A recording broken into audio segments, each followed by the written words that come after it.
What is up, everybody? Welcome to the SLE round number 4. I am joined by Arvid, and this is not Savage Mickers, it is Dread at the moment. Just waiting for Savage Mickers to arrive. Welcome, Yep. Arvid. Yep. Thank you. This will be my debut as analyst. Like this is my first time doing analyst work, so it's pretty nerve-wracking, but I am excited nonetheless. And this is a pretty hype matchup. True. Uh, Yeah, of course, these teams are equal, and they are fighting for something. What are they fighting for, Arvid? yeah, they're fighting for their spot in the Div 1 of SLE. So the loser will go to Div 2, the winner will go to Div 1, where the tournament favorites will always be residing themselves in. Yeah, true. So let's take a quick look at the standings at this moment. We have SG Intelligence and Reef Esports equal with 3 wins in 3 games. 0 losses yet, so their match will be, of course, the match of the week. You have Altera, Excelsior, and Eternal Blizzard on a streak of 2 games, and both 2-1. Black Manta, CCG Row, there they are with a 1 streak and a 2-1 score as well. And Runtime on the bottom with their last game lost, so a 0 streak and also 2-1. Can you tell me something about this? About the standings, Yeah. uh, fact that it's pretty depressing that my team isn't up there. But other than that, like it seems like there's a pretty tight tie in the standings. Like we have the front runners of SGI and Reef taking the standings. Meanwhile, we've had a bunch of these teams actually making like bounce backs. Like Eternal Blizzard didn't look this good until like week 2, week 3 when they actually started showing promise. Oh, Mm-hmm. okay, we don't. And yeah, but I mean, Eternal Blizzard especially, like they really bounced back. They actually just they found what they want to do, and they actually managed to accomplish it. I don't know what happened against Primordials. Maybe Primordials are just kind of a sleeper. I don't know, but definitely they are on the upswing, and I expect them to be at the very least a middle pack Div 1 team if they do make it to Div 1. Yeah, right now there are 7 teams on this screen, but there will only be 6 teams going through to the Division Oh, 1. yeah. And they will get joined by the one and only Gucci Gaming. Yeah, that is Roguchi Gaming, the champions of the newly crowned champions of the SLE, cementing themselves in the history books of SLE along with Energy Forsaken. Mm-hmm. When we will see if someone else can take that place in the history books. The trend has been that mostly the Div 1 teams have been the front runners of the tournament, as they probably should. But it's not to say that it's impossible for Div 2 teams. Like we've had Div 2 teams such like Runtime, and I think last time it was NME, Negative Mental Energy, who Yep. did look like a bit of a dark horse of the tournament, but sadly fell down towards the end. Yeah, and of course we're all playing for the playoffs, the one and only thing we are. Yeah, And yeah, we want. that's another thing. If you're Div 1, it's way easier to make playoffs in Div 1 than it is in Div 2. In Div 2, you basically have to be the front runners of Div 2 to make it to playoffs. Whereas in Div 1, you can basically you can keep yourself as slightly above average, and you can make into playoffs and feel good about yourself. Yeah, let's take a quick gander at the second division. We have Dream Team at a streak of 1-2, and then you have CCG Theta Draconis, which we will see tomorrow. Altera Astaroth, Redemption, Yeah, Primordials, all on 1-2. And the bottom of the pack, the French Inquisition, which has a difficult yeah, time lately yeah, and last time as well. yeah. TFI obviously some outside factors impacting the French Inquisition and their play. I don't know how much it impacting, but I would assume it impacts them in some way. Being thrown kind of in the deep end, having to create create an entire org. Org might be an overstatement, but you get what I mean. Like for themselves, like seems like has been a lot on their plate, but and sadly it might have shown in their gameplay. Not sure. Lost Time have just been like looking rough. Like doesn't even seem like they've been able to form a full roster most of the time. Because I remember against us they had like autofill, like they autofilled mid, and they had to play with stand-ins, and it's just a big mess. And then we have like other teams like I'm just gonna refuse. I'm just gonna not talk about my team because it's just gonna be extremely biased. But you have teams like Redemption, Primordials, and like who have shown something, All right. but just faltering to the bigger teams. So yeah. Well, it looks like draft is ready, so I will throw it to the casters. Oh, Yes, Okay, welcome that was rude. casters. You Hello. are here. We are ready for the draft. Are you guys ready? I was born ready. Then take it. Wait, so where do we watch? Do we watch your live stream? Here on Discord?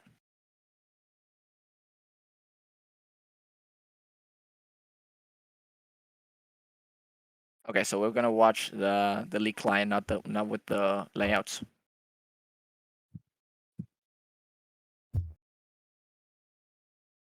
All right, you give us 3, 2, 1 if that's okay. All right, welcome everyone. We're so excited to be here. I mean, this is so exciting, and you're lucky to be here because you're about to watch an exciting match between Black Manta and CCG Row. So, hold on, hold to your seats, because if this wasn't exciting enough, I am joined by the one, by the only, the truth, the co-caster by excellence, Savanik. Savanik, say hi, come on. Hello, everyone. It is your main man representing the good cheat, but we don't play until 2 weeks' time. So I'm here talking about a bunch of nerds playing League of Legends. And yeah, how exciting, as you said, that we are into this game. It is exciting indeed. And hey, I mean, right now, having a cast like you, it's going to bring wisdom to all of us. I'm sure people at Twitch right now are thinking, what is this guy that's talking so much and so loud? Where is he coming from? Well, I'm Julian, guys. I'm joining this league for the first time. I'm so excited to be here. Thank you so much for the opportunity. But I don't have time to talk about myself here. That would be selfish because the bans are already coming in. And Subonix, take it away. Where are these bans? What do we expect from these two teams? Come on. Yeah, so from the side of CCG Row, you are playing against Chuishi on Black Manta. This guy took the position of the mid laner of the team of round 3. So you are up against a beast standing in the middle of the rift, and there you can see Victor Ban. So far, he's been piloting a lot of control mages, and just off the back of that, Victor is your bog standard control mage. Whether or not we see more bans coming out towards him, we'll have to wait and see. But on the other side, CCG Row, they have players that we have seen multiple times throughout the course of SLE. But, we see initially we have a Malphite B1. This is not usually the most recommended option because you have things like, for example, BLM have already responded with the Trundle. Trundle's ultimate gets, amplified by an insane amount because of the Malphite. And on top of that, Silas, one of the strongest champions in the meta right now, is open. CCG Row might have shot themselves in the foot with the B1 Malphite, but as we see how the draft is carried out, we have Twitch and Trundle as the answer. I mean, Trundle answered from the Malphite, and then the Twitch. I'm assuming they wanted to go for a hypercarry ADC plus an Enchanter, and they have. So that's the Yuumi lock-in. CCG Row took Lulu away from Twitch. I believe the hover from the R2 pick on BLM side was probably an indication for CCG Row to be like, let's take that away. I mean, more importantly, we see a sort of like wombo combo setup from CCG Row at the moment. I would not be surprised if there is an Orianna pick, which is it's decent, but I think against Twitch Yuumi, you definitely want to go for something a bit more burst heavy, something that can absolutely one shot this little rat, and so we're into the second rotation of picks, I believe. I wanna say something here quickly, and that's that Just Ryan was an old teammate of mine. That's a true Oh. story. He was my jungler. That's right. Yeah. We used to play together. We had a successful run. We actually won the LEC together back in the day, and I can say from first-hand experience, he's a great jungler. So I'm looking forward to seeing him again on the Rift. Yeah. I don't know if you were serious when you said LEC, but No, yeah, LELC. It's a different league. It's not the LEC. We didn't win the LEC, guys. No worries. I'm not that special. Okay. Anyways, yeah. So we see sort of the both team compositions being rounded up right now. Oriana picked away, as I said. You probably don't want to give him that one cover, but it does mean that they get the Vex pick. Now, Vex pick. I think the way this matchup works is you're kind of just two control mages that can shove, but Vex has a lot more strength in roams and a lot more power early skirmishes. I will say Vex is very out of place in terms of you can't really do much against your opponents outside of Oriana. Like you're fine into Oriana, but outside of that, like you can't really do much. But then you have the Sivir. Sivir is like such a strong ADC at the moment. And, yeah, in general, I do like both team compositions. I'm gonna have to give it. I think just in general, like the blue side team comp is so much easier to play. It's so much more like simple to execute. The only thing I would say is you have a Malphite against Trundle, which is not ideal. Trundle will be really hard to deal with, but you have the tools like you got Sivir, a hyper carry. Twitch is also a hyper carry, but I do think Sivir is just a bit. Sivir is so simple, so straightforward, and yeah, and of course you have a Twitch who pops out of Invis as a Malphite. You can just ult him and he's done. So yeah, what do you think about? Yeah, well, I mean, it's certainly interesting. Of course, I cannot reach the level of depthness that you've just displayed here, but I mean, it's absolutely interesting to see these picks. I think that it's interesting too that Twitch was about to pick. They were about to pick Lulu as well to go with him, but then they chose not to, and they went for the Trundle instead, probably to answer the Malphite. And so CCG very quickly picked Lulu. So I think that was very quick reactions from them. Maybe it was planned and it's just a coincidence, but it was interesting enough to see. And of course, I mean, you said very well. We see both teams reacting to each other's picks, right? Taking away the Lulu in the case of BLM, taking away the Oriana. I think that Vex is an interesting pick. I'm a main mid myself, right? And I know for experience that when it comes to an immobile AD carry like Twitch, if a Vex gets rolling in the early game, she can very much be a absolute one-shotter when it comes to a Twitch. If he pops out of that invis, she just ults, fears, and he's absolutely dead. So I think it's going to be interesting to see how they work around the Twitch and if they can keep him alive with a peel that is not great, but maybe good enough. So let's see how that works out. Yeah, let's see. Indeed, I think. I mean, the way these two teams have been performing in the entire play-in stage, we've seen some really, really strong performances. I mean, I'm especially blown away by BLM. I think we've seen. I mean, in terms of Linus, I've seen him at his best and I've seen him at his worst. I think when he had to compete against Asta from runtime, he definitely got shown up. He definitely got that introduction to like you're playing against a star-studded top laner in the SLE now. So now you're being put into the dirt. But we saw him first time around where he absolutely swept the floor with can't remember who it was, but I think it was actually unironically another Malphite. So could potentially see the same thing here. Hey, look at that. Coincidence or not, the fate might be already sealed. So it's fascinating, obviously, to watch these two teams battle it out. I mean, both have great track records. We're sure to be witnessing a great match with great quality. But I mean, I also think when it comes to picks like Sivir, right? I mean, you talked about it. We all are watching in the pro play, the scene, how impressive she can be. But I mean, at the end of the day, it's all about, I think, in the case of CCG, it's all about that combo, right? Is that what they're really aiming for? So I guess looking at the Oriana, we all know how Oriana ult works. Do you think, and it's just a question, Sovanix, because your knowledge is, I think, is going to be great here to decipher whether you can, like, maybe predict if CCG can make this combo work into that comp, or if it's going to really be hard and they might have a hard time in those team fights. Yeah, so essentially, I think the invisible ball combo is great, especially when you have a Yuumi paired up with that. The biggest issue is, I mean, if you're a Twitcher, as soon as you come out of Invis, you're going to have a Malphite, a Jarvan, a Vex jumping on top of you. And you're not going to be like, you could potentially avoid the damage from Sivir, but because of Sivir's W, it does spread. Sivir can target any of your frontliners.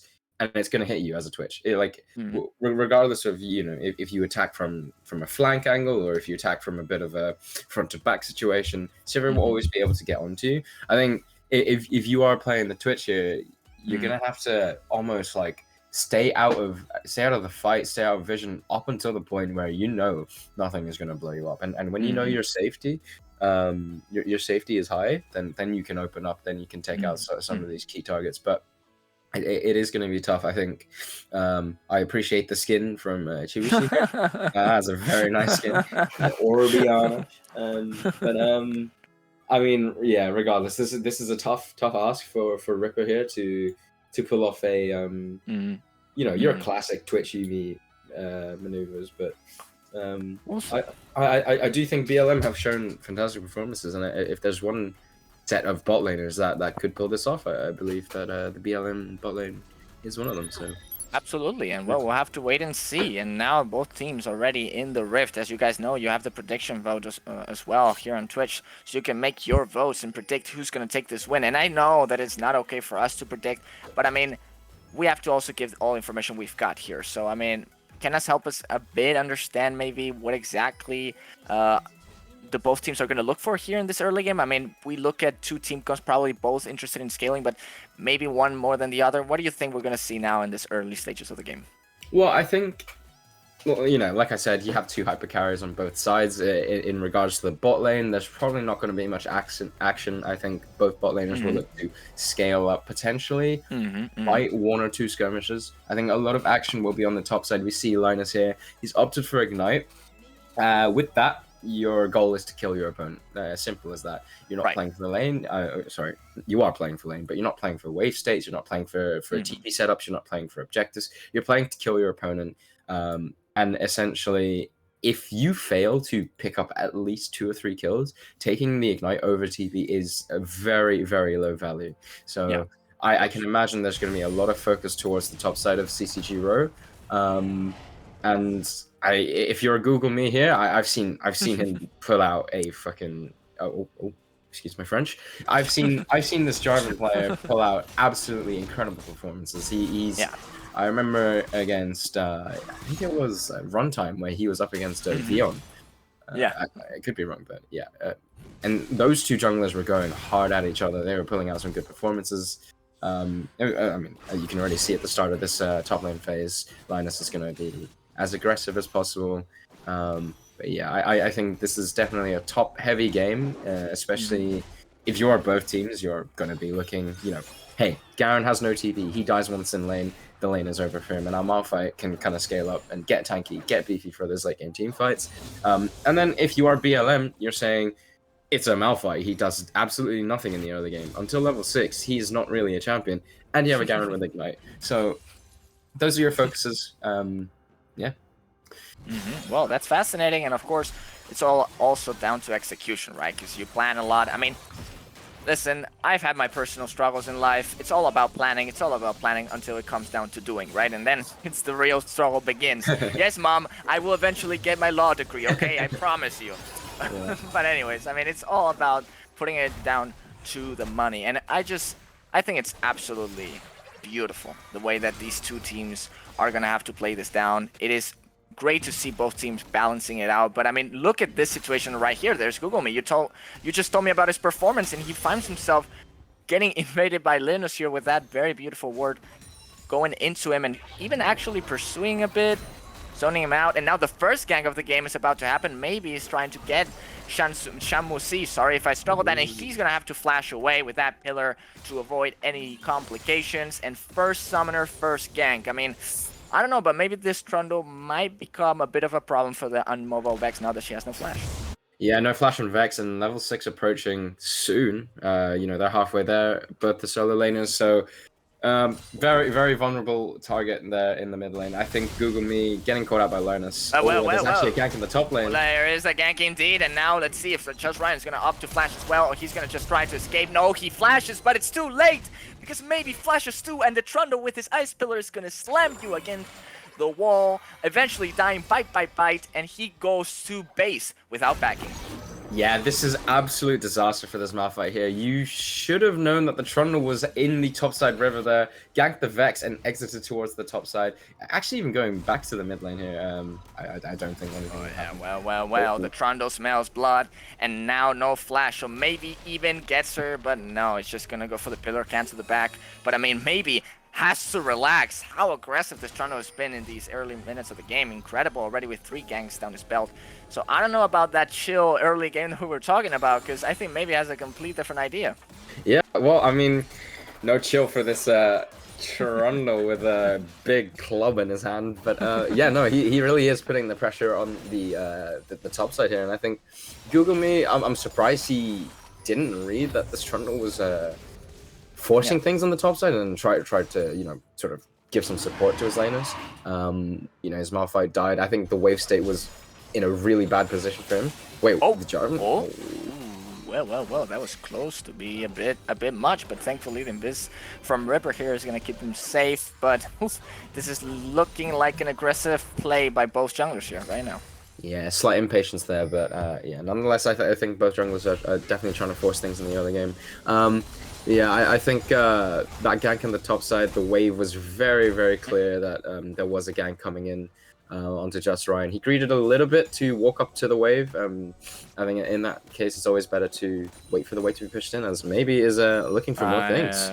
I mean, maybe, there's no maybe when it comes to ganking. He's going to look for it, and oh, they barely have no vision there. I mean, it's so close, but maybe he's playing very, very smart here, playing with the vision, and now the wave's going to push, and he's just going to opt to maybe invade, maybe not. Playing with the words, man. That's what I get paid for. Now here is he going to find himself in a bit of a pickle now that Lulu's coming, so compromises in the gank trying to go for it, but she has fear. The W is going to come through, and it's going to be a beautiful scythe, but still, the gank is not going to happen, and he's just going to go back off. The Trundle, the troll, goes back to the jungle.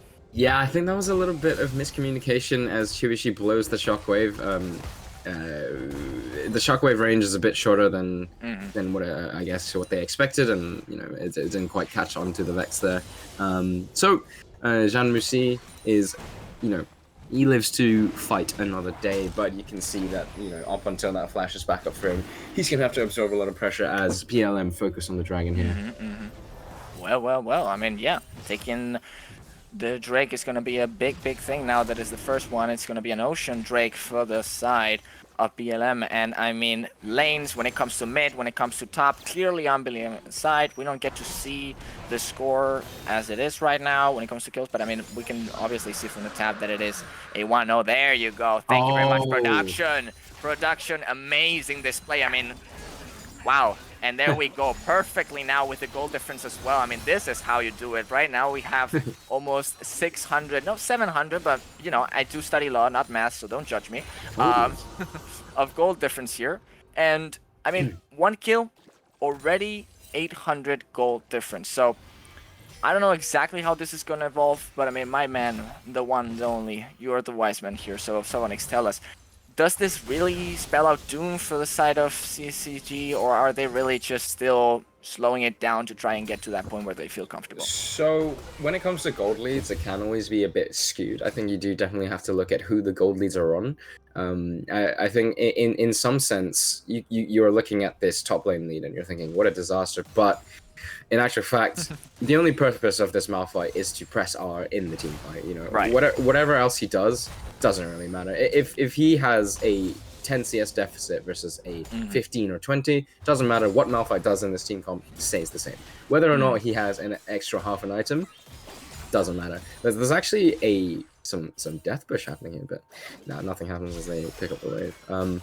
But yes, however, if you are CCG, you are going to be holding tab here and being concerned about your mid lane situation. Well, there's a top lane situation too, and it seems like the cooldown of Malphite is about to come. Oh, and there it is. I mean, not even going to force the tower dive there. He just Ryan almost had the ult there to escape or re-engage in case they would tower dive, but he doesn't seem to be in a situation to need it, but I might speak a little bit too early because the tower dive is going to happen, but he does have ult, so he might look to CC quickly, and exactly what he does. Maybe falls to the rock, but the rock falls to the guy with the big sword. So, I mean, Demacia, and Just Ryan falls 1-for-1 in the top lane.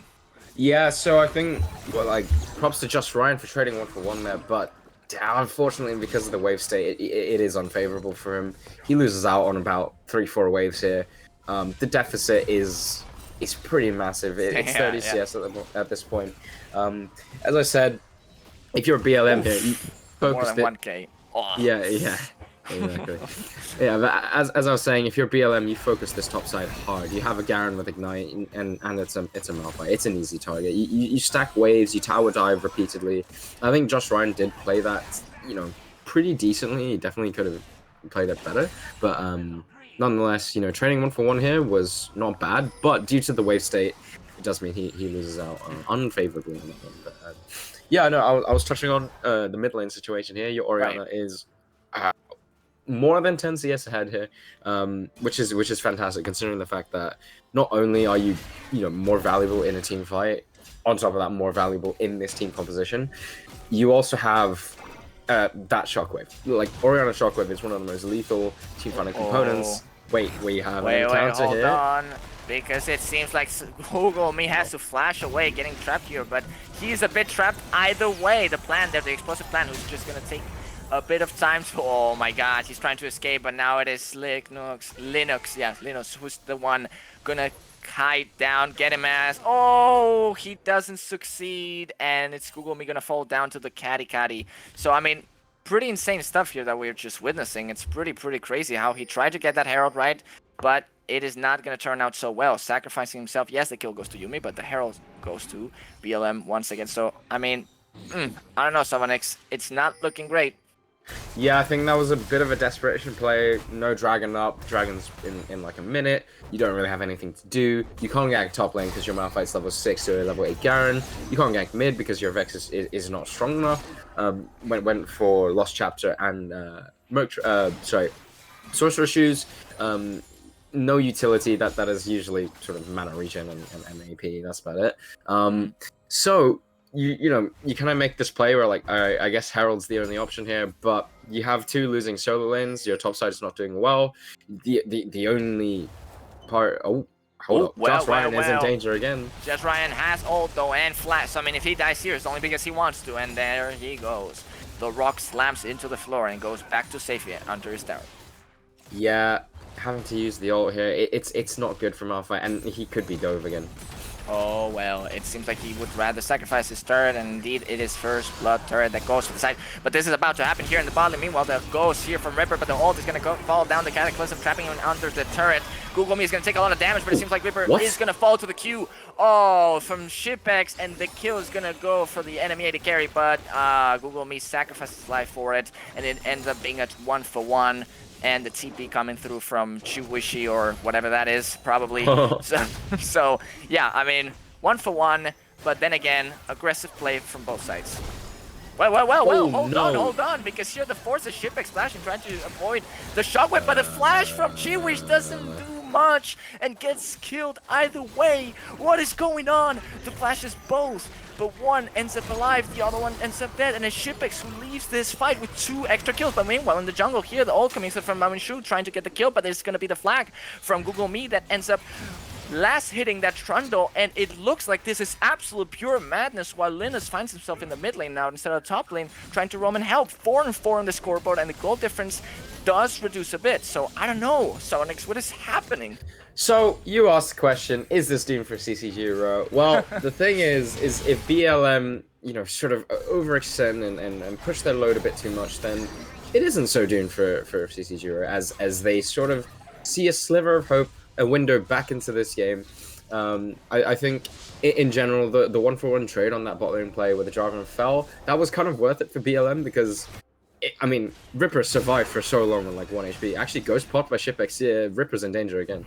Well, he is in danger, and this time there is no Ghost or Flash to save the rat, so he's instead gonna go for a little bit of damage, but it doesn't seem like it's gonna be enough, and indeed it isn't. Shipex collects another kill now with 3-0, but here shows up maybe with a random Herald, but he is surrounded by CCG player, so he's just gonna pop it and leave. Will the thing charge? Oh Come on! my. No, it doesn't. And what was that? Madness is running rampant through the blood of these players. Yeah. Oh, I mean, there's another fight in the top lane there. Wow. I mean, just there's trading fights stuff. everywhere. A rock and a ball. And meanwhile, here it is, the flash He's coming dead. from Limnus with the Yumi ult that is gonna kill Shanmusi, but Demacia ends up last hitting her with the giant mighty sword. And now meanwhile here in the jungle, it is Google Me the one has to escape quickly from that lethal tempo, maybe that is gonna get the Drake and secure the second Drake for his team.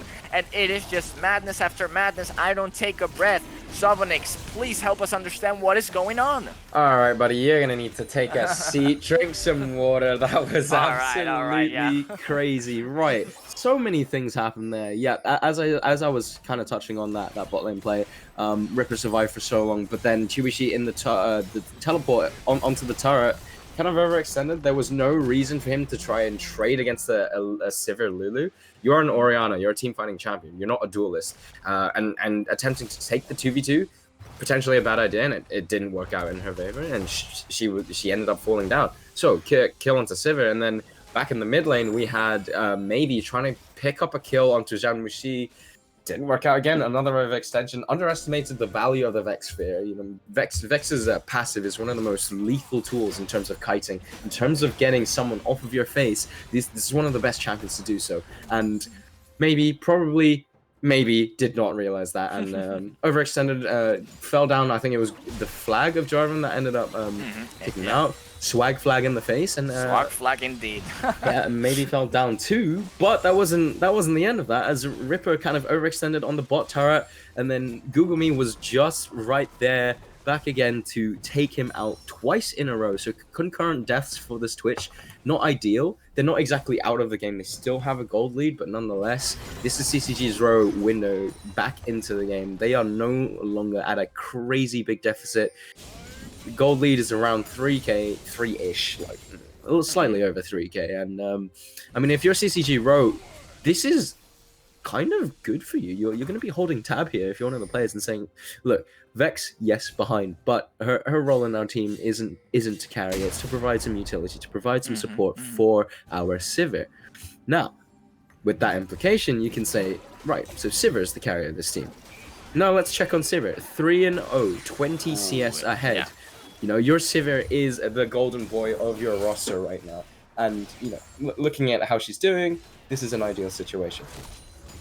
I mean, absolutely. You couldn't have boiled it down better. If there is something that can compensate for the madness of a game, it's the wisdom of this man. Am I right, Twitch chat? Anyways, we're obviously very lucky to have him, and I mean, yeah, it is crazy indeed, but it did turn out to be in favor of CCG here, who now finds themselves in a more advantageous position. 3 kills on the Sivir. I never heard of the meta of Yumi carry, but I'm happy to see that, that they're embracing a new sort of carry here. But the fight, my breakout, they have a flank here. Just Oh, Ripper. Oh, Linus going in a bit too early, maybe, buddy, because you're alone against 4, and you're gonna do nothing but die and give a shutdown to the Sivir, who now collects 4 kills. So this is starting to look like a problem here. Now, I don't know if they're going to try to siege this, but if they do, they might be a stand here by the side of BLM, who are maybe not going to let the tower fall so easily. But just right, engaging with the ult, Ripper has to flash away, but now it's the Yumi ult that is going to trap them behind into that Cataclysm, and the HPs are going my down, God. but Ripper is collecting them. Flash from maybe, and Nyaka bites the Sivir out of life, pinching out, trying to escape for his life, and it seems like it's not going to be enough because the Trundle is fast, and he's got ice things to use. And meanwhile, Ripper running with the Yumi. Oh, I don't know if he's going to escape. The pillar's going down, the slow is coming down. It seems like it's not going to be enough. Oh my god, this is so intense. I have no idea, but the bite comes down, and indeed it seems like it's just going to go down. Wait a minute. The fear from San Musi saves the Lulu's life, and she walks it off like nothing happened.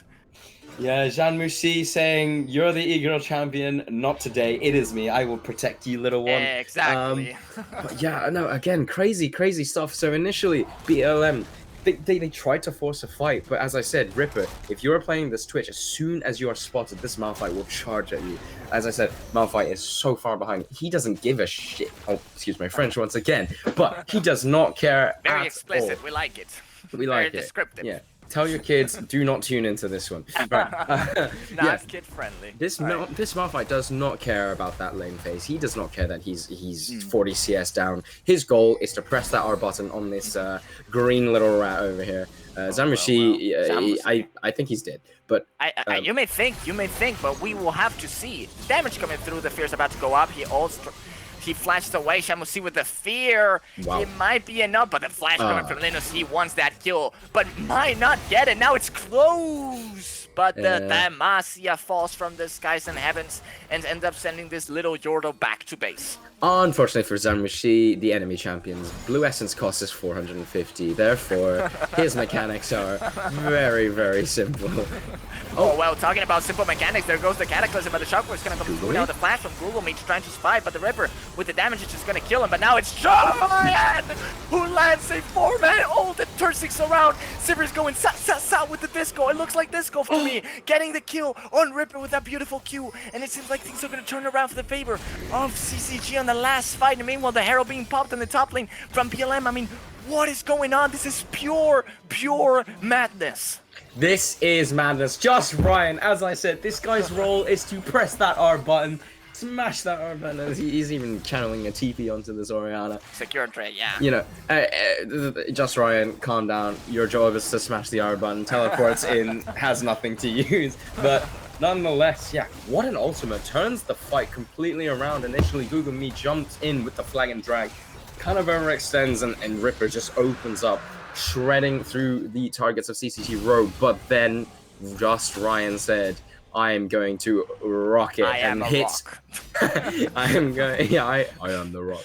Dwayne the Rock, just Ryan Johnson, and he hits a 4-man ultimate. And wait, hold on, because Linus here has decided that. Who's the king of Demacia now? Linus lands the ult and making a low reference for all our nerds out there. You're welcome. We have we have a kill.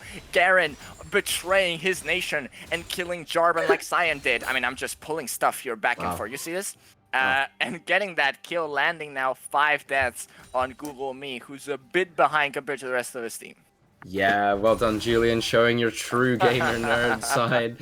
I know. I pull everything I've got here, guys, you just for you.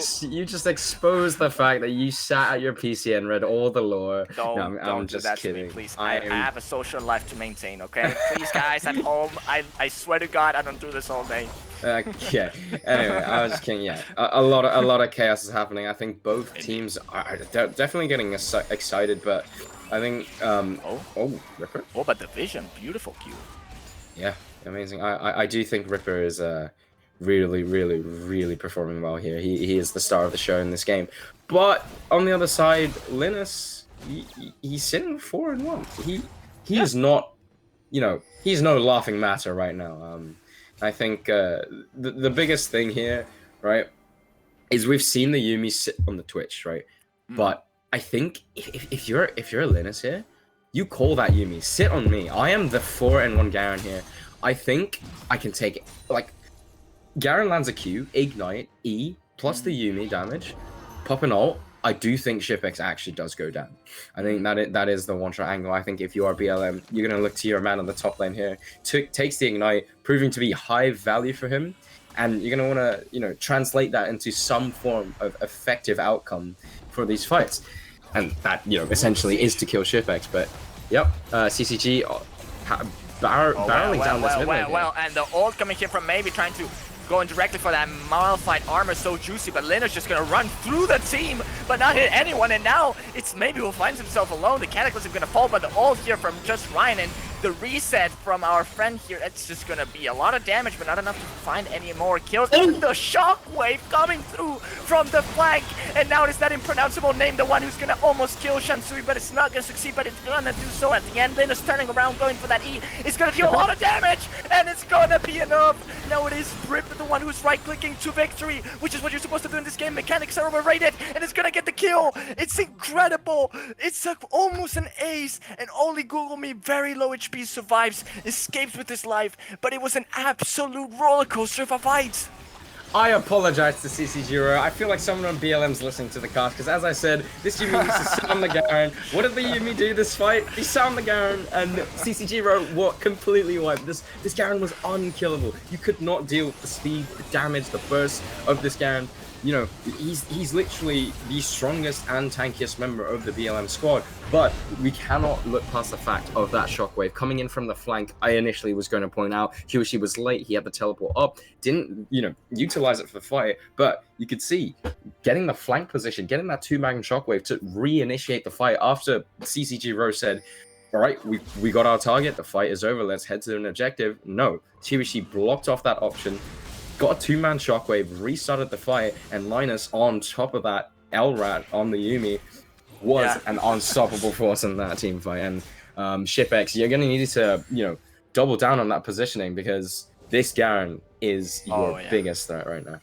I mean, Garen, he spins around, you know, and that's all he's supposed to do. Then Demacia's someone, and that someone is dead. And talking about someone, we might have just found someone, and Pinchy proving me wrong by escaping with his life, but he might be the only one. No, he doesn't. Ignite gets this by the end, and so does Collect Linus. Another kill on Sivir. Google me find himself trapped again. The pillar is gonna prove too much for him to deal with, and he's gonna fall down again. Three kills now for the side of BLM, who's now just collecting kills in a disrespectful manner. Sanmusi, who you're doubling, he's just gonna flash away to survive with his life, and just Ryan just chilling in the top lane. I love how observers just move to the top lane knowing that the content is there, a rock hitting another rock made of tower. So it's just fascinating stuff. Collecting kills, 918. The goal difference now is almost 10k. So I mean, Sabanix, I don't know if it's your casting helping them, I don't know exactly what you're doing, but something is happening here, because the game is turning around, and it's turning around fast.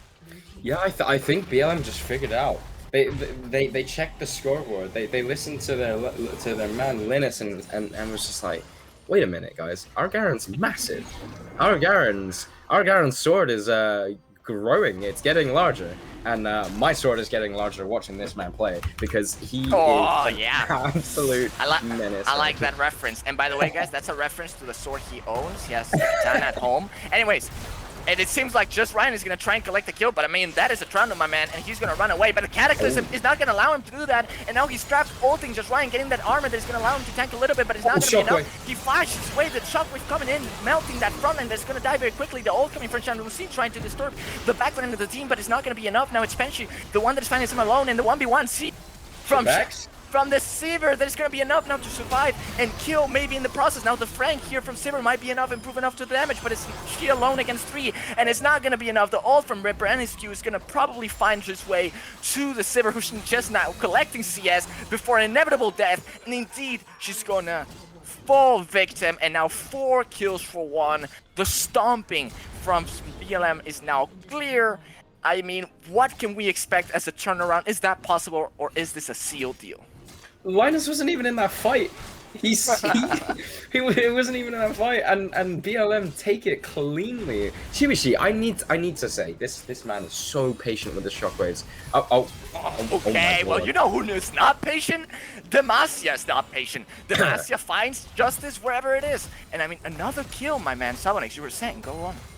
Look away, kids. We've entered the dark web. Linus just puts a sword into this little Yordle.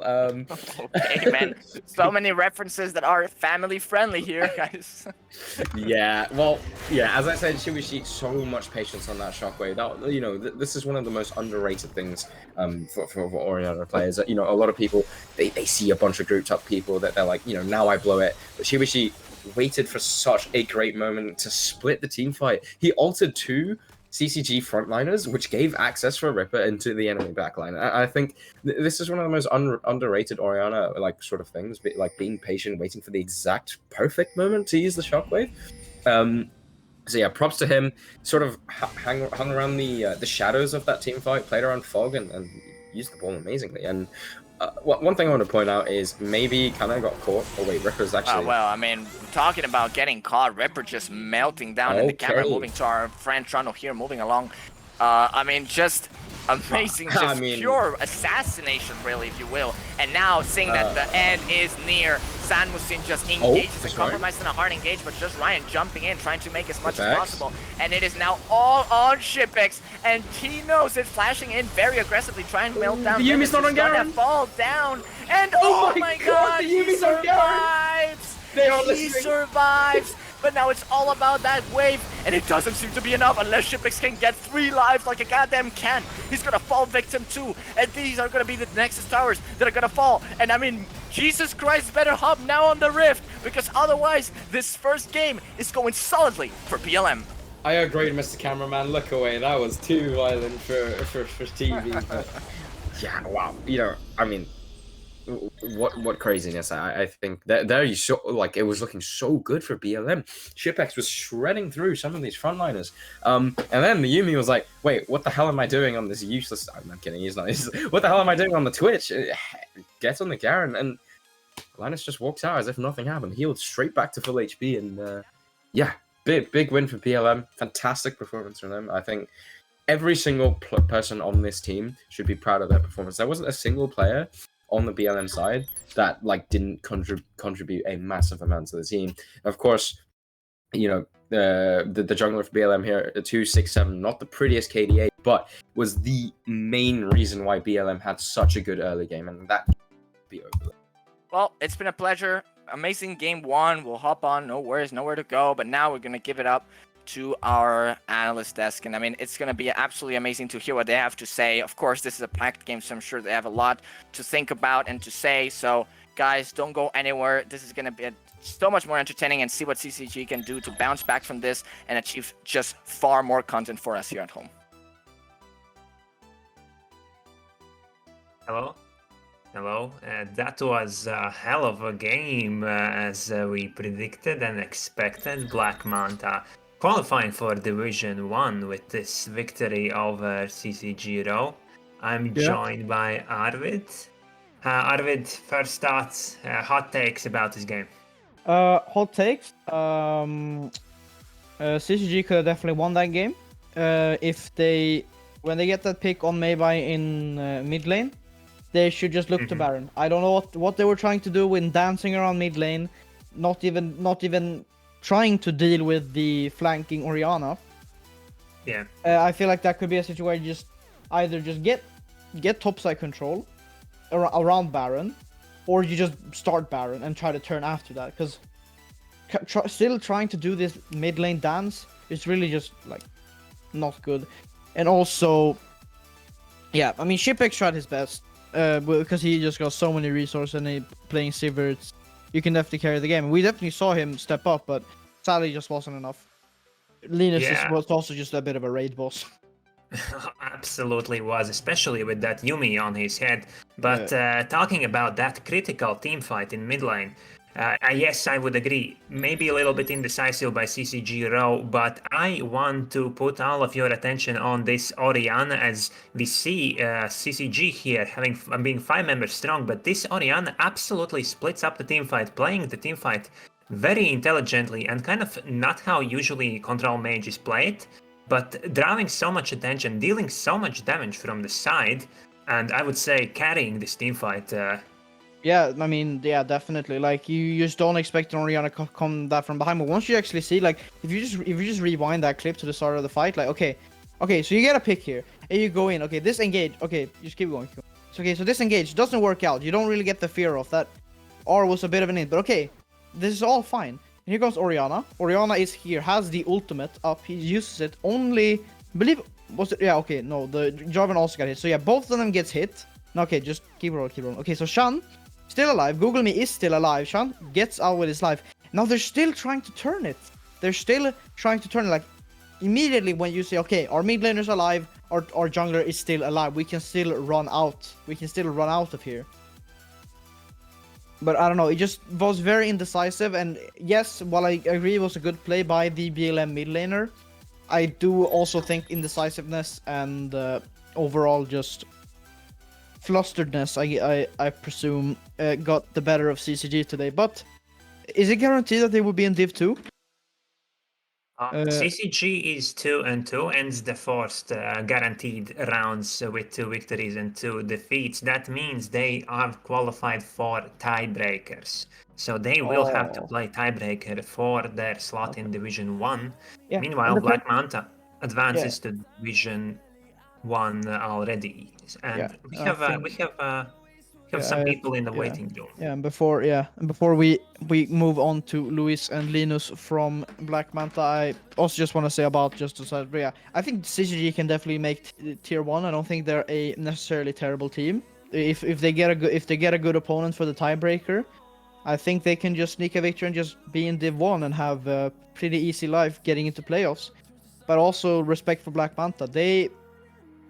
After getting a pretty dominant win, they look pretty shaky in some of their other games, but I think they are definitely a dark horse team for Div 1 to watch, in my opinion. And CCG, if they make it to Div 1, they could, with more experience, with more play time, they can definitely do something.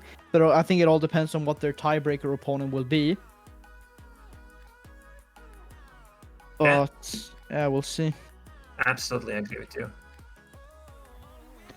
And we have Linus again here with together with I think it's support Luis. Yes. So that's Elrat and Linus now, as he has changed his in-game name to match his more known Discord name. Congratulations, guys, securing your Division 1 spot. Any first thoughts after that quite contested game where this team fighting in mid game secured your win? Linus. I'm pretty happy with how the game went. I'm really confident going into the Division 1. And even though the game was pretty stressful in the middle, like they had a really good team fight comp, I think we managed that quite well, and yeah. Yeah, and obviously, as you said, it's good to be confident when going into Div 1. Is there any particular Div 1 team that, because so far I believe the confirmed Div 1 teams are SG Intelligence, Gucci Gaming, and Reef, right? Yes, that's correct. Oh yeah, that's correct. So I guess, yeah, if there's any other Div 1 team that you're excited to face, or maybe there is a team that hasn't qualified yet that you think actually can qualify to Div 1.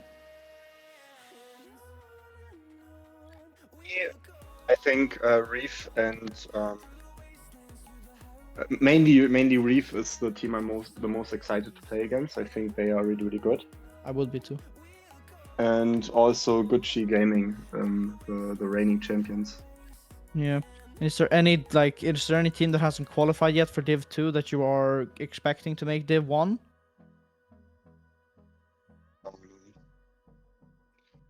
I'm not really sure. I think all the teams that are still in the range can theoretically do that.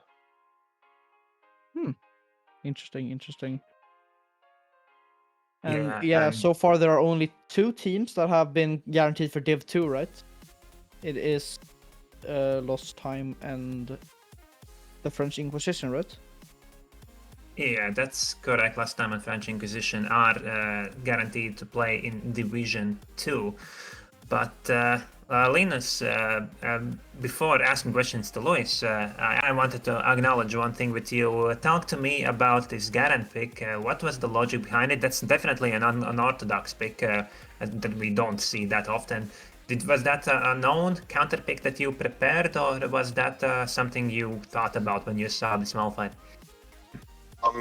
One thing for the spectators, we did the draft once in the tool, and then redid it in the lobby, and the enemy team kind of fucked it up. Like that Malphite wasn't first pick, it was picked late for them on 5.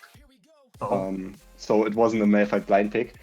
But basically, we thought, okay, we have Twitch Yuumi bot lane, which scales pretty good, but has a weak early game. We have Orianna mid lane, which also scales really good, but doesn't have the best early game. And we need a winning top lane. And he picked Malphite. And my usual counter pick for that is Mordekaiser, but he was banned, or Ilaoi, which was banned as well. And Garen has a pretty good matchup. And also Garen was really good in my opinion against the whole team combat they had. So I decided to go for Garen. And yeah, it's one of my most comfort champions. I think he's pretty underrated. Yeah. Yeah, definitely a pick that I don't think anyone expected. Not really a highly contested champion at the moment, but exciting nonetheless. And did look quite of a raid boss, I must admit. Yeah. And to address the Luis sitting in the call with us as well. Luis, from what I've seen from you and from what I've researched, I think you usually quite often play the engage part for the team. Talk to me, how does your mindset changes when you're put on an enchanter duty or on the cat duty like this Yumi? Do you still kind of like micromanage your teammates and look for the engages through them, or do you just calm down and think about the shields?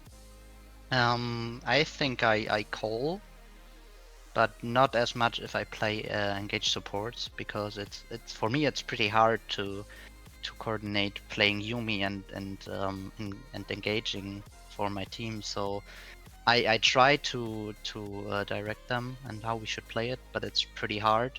Also, to play laning phase was pretty weird. I usually don't play Yumi, and she got nerfed this patch, but I thought she was a very nice pick here, and yeah. Yeah. Any Definitely was. questions, Arvid? Actually, no. I actually have no.